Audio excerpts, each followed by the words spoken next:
Salve gente, io sono Luca e in questo fantastico episodio volevo parlare del modo di dire tenere il piede in due scarpe. Questa è una variante del modo di dire, potreste sentire anche un'altra variante che è tenere un piede in due scarpe, quindi cambia soltanto l'articolo. Ci sono poi alcune persone che dicono tenere due piedi in una scarpa, ma sinceramente il modo di dire è tenere un piede in due scarpe, quindi queste persone evidentemente fanno confusione.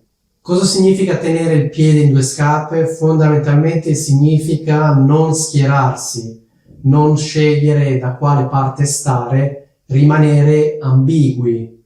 Per esempio, c'è una situazione in cui ci sono due parti oppure due persone, ecco, se uno tiene il piede in due scarpe, vuol dire che non si schiera né con una parte né con l'altra. A seconda dei casi e delle situazioni, una volta si schiera con una parte, un'altra volta si schiera con un'altra parte.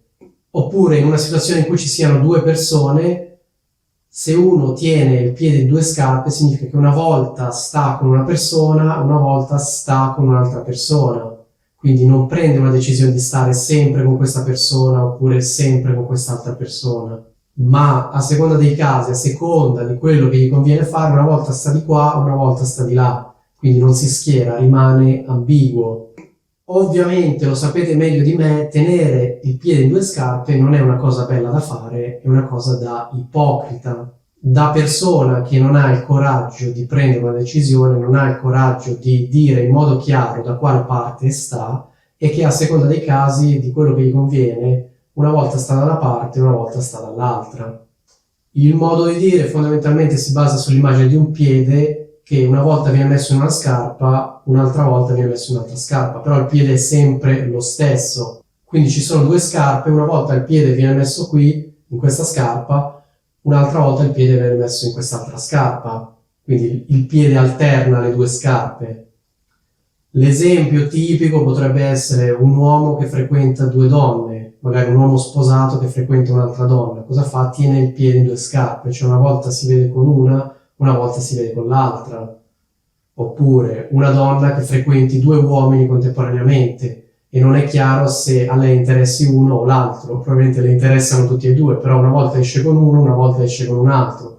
Cosa sta facendo? Sta tenendo il piede in due scarpe, non si sta sbilanciando, non sta dicendo in modo chiaro preferisco questo oppure preferisco quest'altro, continua a vedere entrambi, una volta vede uno, una volta vede l'altro e quindi tiene il piede in due scarpe perché evidentemente preferisce fare così, le conviene fare così.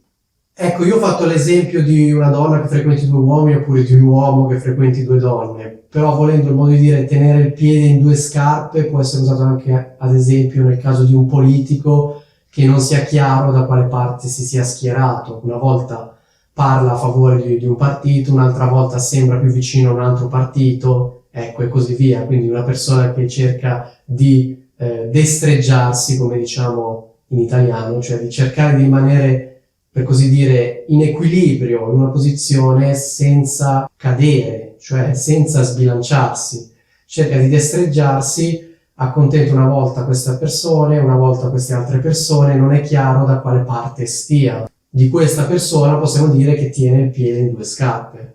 Come dicevo all'inizio, non è bello tenere il piede in due scarpe, è una cosa da ipocriti. All'inizio ho menzionato il fatto che alcune persone dicono tenere due piedi nella stessa scarpa. In realtà non capisco bene come vada interpretato questo modo di dire, tenere due piedi nella stessa scarpa. È evidente che il modo di dire è tenere un piede in due scarpe diverse, perché l'immagine è chiara, altrimenti due piedi nella stessa scarpa non è chiara l'immagine. Quindi è evidente che c'è un po' di confusione intorno a questo modo di dire. C'è tuttavia una variante sensata che è tenere un piede in due staffe.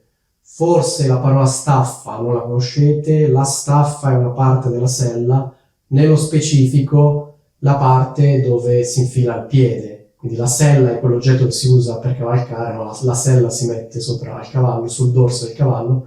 Le staffe sono quelle due cose che spuntano a una forma tipo triangolare. Il piede si infila nelle staffe, quindi tenere un piede in due staffe è la stessa cosa di tenere un piede in due scarpe. Ecco, spero che sia tutto chiaro. Detto ciò, vi saluto.